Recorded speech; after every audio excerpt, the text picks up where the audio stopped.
السلام علیکم ورحمۃ اللہ وبرکاتہ۔ بسم اللہ الرحمن الرحیم۔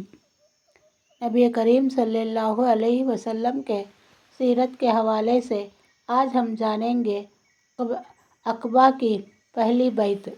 ہم بتا چکے ہیں کہ نبوت کے 11ویں سال حج کے موسم میں یثرب کے 6 آدمیوں نے اسلام قبول کر لیا تھا اور اللہ کے رسول صلی اللہ علیہ وسلم سے وعدہ کیا تھا کہ اپنی قوم میں جا کر آپ کی رسالت کا پرچار کریں گے۔ اس کا نتیجہ یہ ہوا کہ اگلے سال جب حج کا موسم آیا، یعنی ذی الحج سن 12 نبوی مطابق جولائی 621 عیسوی، تو 12 آدمی آپ کی سیوا میں اپستت ہوئے۔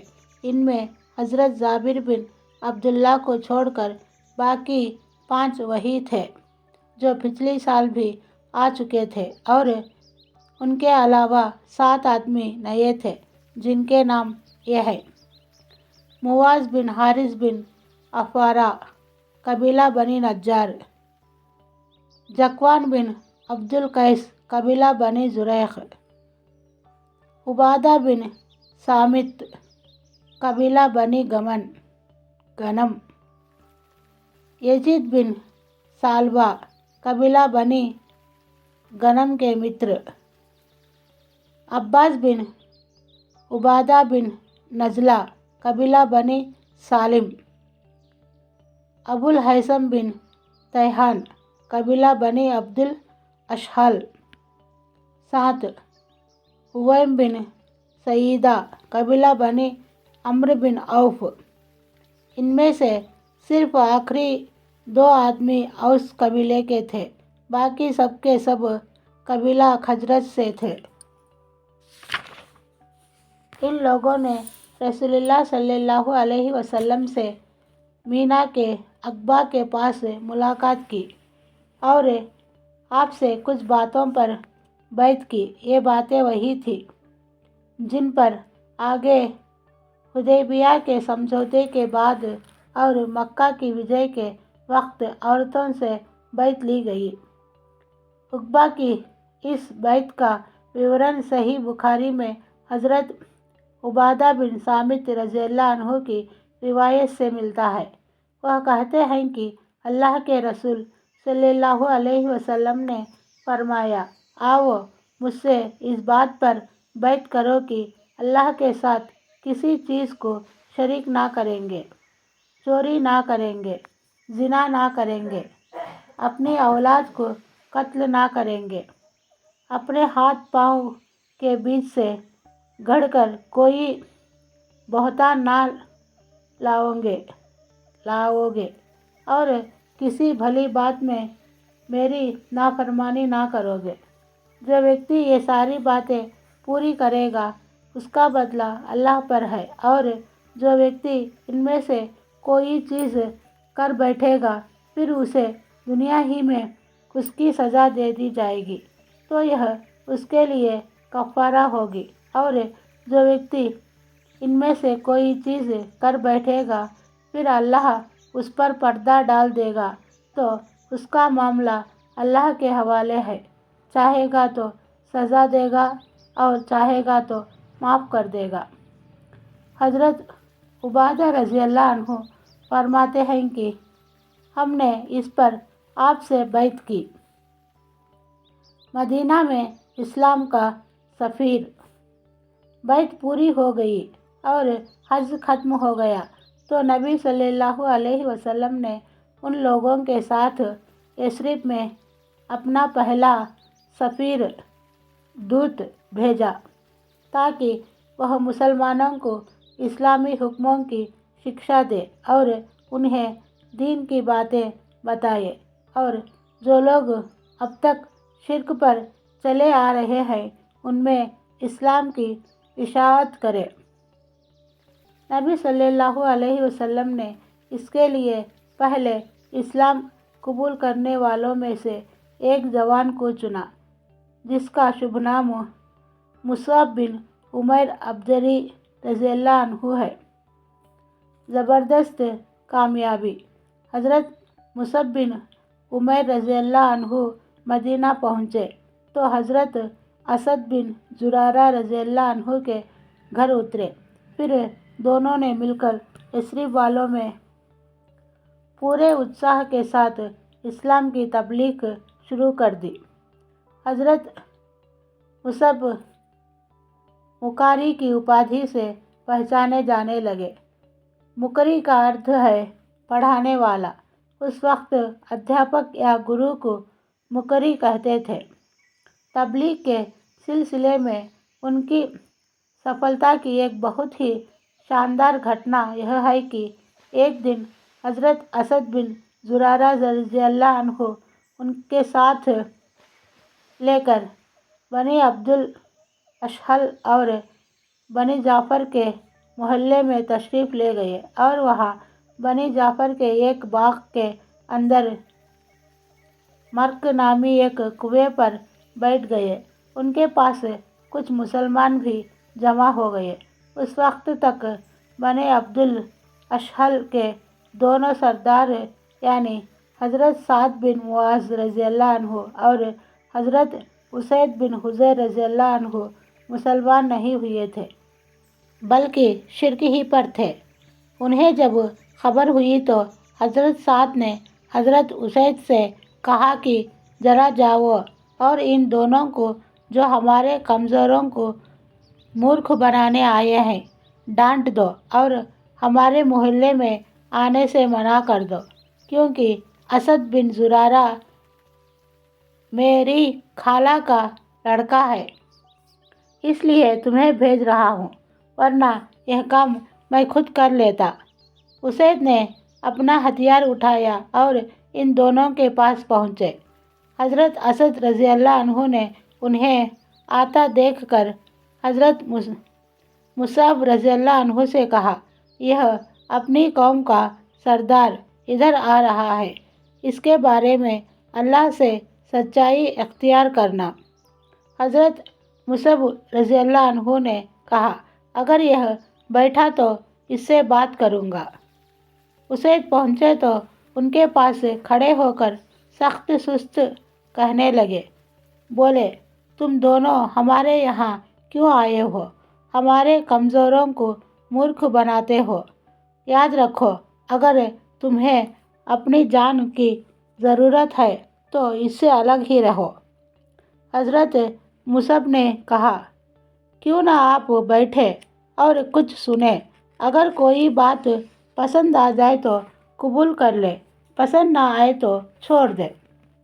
حضرت اسید رضی اللہ عنہ نے کہا، بات تو ٹھیک کہہ رہے ہو۔ اس کے بعد اپنا ہتھیار گاڑ کر بیٹھ گئے۔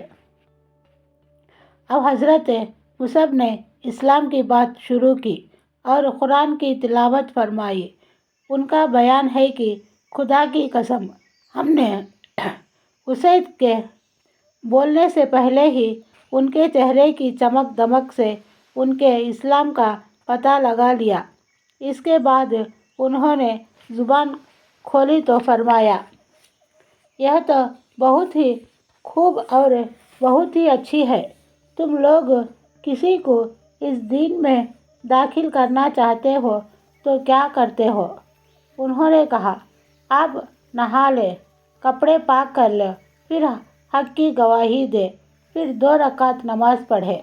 انہوں نے اٹھ کر غسل کیا، کپڑے پاک کیے، کلمہ شہادت ادا کیا اور 2 رکعت نماز پڑھی۔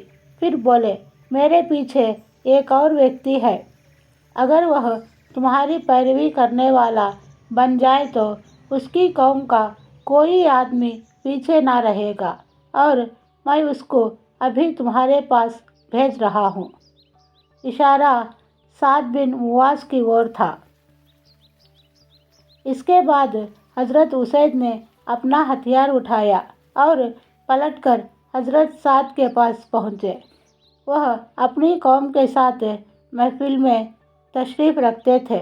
حضرت اسید کو دیکھ کر بولے، خدا کی قسم، میں کہہ رہا ہوں کہ یہ آدمی تمہارے پاس جو چہرہ لے کر آ رہا ہے یہ وہ چہرہ نہیں ہے جسے لے کر گیا تھا۔ پھر جب حضرت اسید محفل کے پاس آ کھڑے ہوئے تو حضرت سعد نے ان سے پوچھا کہ تم نے کیا کیا؟ انہوں نے کہا میں نے ان دونوں سے بات کی تو خدا کی قسم مجھے کوئی حرج تو نہیں نظر آیا، ویسے میں نے انہیں منع کر دیا ہے اور انہوں نے کہا کہ ہم وہی کریں گے جو آپ چاہیں گے، اور مجھے معلوم ہوا ہے کہ بنی حارثہ کے لوگ اسد بن زرارہ کو قتل کرنے گئے ہیں، اور اس کی وجہ یہ ہے کہ وہ جانتے ہیں کہ اسد آپ کی خالہ کا لڑکا ہے، اس لیے وہ چاہتے ہیں کہ آپ کا عہد توڑ دے۔ یہ سن کر سعد غصے سے بھڑک اٹھے اور اپنا نیزہ لے کر سیدھے ان دونوں کے پاس پہنچے۔ دیکھا تو دونوں اطمینان سے بیٹھے ہیں، سمجھ گئے کہ اسید کا منشا یہ تھا کہ آپ بھی ان کی باتیں سنیں، لیکن یہ ان کے پاس پہنچے تو کھڑے ہو کر سخت سست کہنے لگے۔ پھر اسد بن زرارہ کو سمبودھت کر کے بولے، اللہ کی قسم، اے ابو امامہ، اگر میرے اور تیرے بیچ رشتہ داری کا معاملہ نہ ہوتا تو تم مجھ سے اس کی امید نہ رکھ سکتے تھے۔ ہمارے محلے میں ایسی حرکتیں کرتے ہو جو ہمیں گوارا نہیں۔ ادھر حضرت اسد نے حضرت مصعب سے پہلے ہی سے کہہ دیا تھا کہ خدا کی قسم تمہارے پاس ایک ایسا سردار آ رہا ہے جس کے پیچھے اس کی پوری قوم، اگر اس نے تمہاری بات مان لی تو پھر ان میں سے کوئی بھی نہ پچھڑے گا۔ اس لیے حضرت مصعب نے حضرت سعد سے کہا، کیوں نہ آپ تشریف رکھیں اور سنو، اگر کوئی بات پسند آ گئی تو قبول کر لے، اور اگر پسند نہ آئی تو ہم آپ کی ناپسندیدہ بات کو آپ سے دور ہی رکھیں گے۔ حضرت سعد نے کہا، انصاف کی بات کرتے ہو۔ اس کے بعد اپنا نیزہ گاڑ کر بیٹھ گئے۔ حضرت مصعب نے ان پر اسلام پیش کیا اور قرآن کی تلاوت کی۔ ان کا بیان ہے کہ ہمیں حضرت سعد کے بولنے سے پہلے ہی ان کے چہرے کی چمک دمک سے ان کے اسلام کا پتہ لگا لیا۔ اس کے بعد انہوں نے زبان کھولی اور فرمایا، تم لوگ اسلام لاتے ہو تو کیا کرتے ہو؟ انہوں نے کہا، آپ نہا لیں، کپڑے پاک کر لیں، پھر حق کی گواہی دیں، پھر 2 رکعت نماز پڑھیں۔ حضرت سعد نے ایسا ہی کیا۔ اس کے بعد اپنا نیزہ اٹھایا اور اپنی قوم کی محفل میں تشریف لائے۔ لوگوں نے دیکھتے ہی کہا، ہم خدا کی قسم کہہ رہے ہیں کہ حضرت سعد رضی اللہ عنہ جو چہرہ لے کر گئے تھے اس کے بجائے دوسرا ہی چہرہ لے کر پلٹے ہیں۔ پھر جب حضرت سعد رضی اللہ عنہ مجلس والوں کے پاس آ کر رکے تو بولے، اے بنی عبد الاشہل، تم لوگ اپنے اندر میرا معاملہ کیسا جانتے ہو؟ انہوں نے کہا، آپ ہمارے سردار ہیں، سب سے اچھی سوجھ بوجھ کے مالک ہیں اور ہمارے رب سے بڑے برکت والے نگراں ہیں۔ انہوں نے کہا، اچھا تو سنو، اب تمہارے مردوں اور عورتوں سے میری بات چیت حرام ہے جب تک کہ تم لوگ اللہ اور اس کے رسول صلی اللہ علیہ وسلم پر ایمان نہ لائے۔ ان کی اس بات کا یہ اثر ہوا کہ شام ہوتے ہوتے اس قبیلے کا کوئی بھی مرد اور کوئی بھی عورت ایسی نہ بچی جو مسلمان نہ ہو گئی ہو۔ صرف ایک آدمی جس کا نام اسرم تھا، اس کا اسلام احد کی لڑائی تک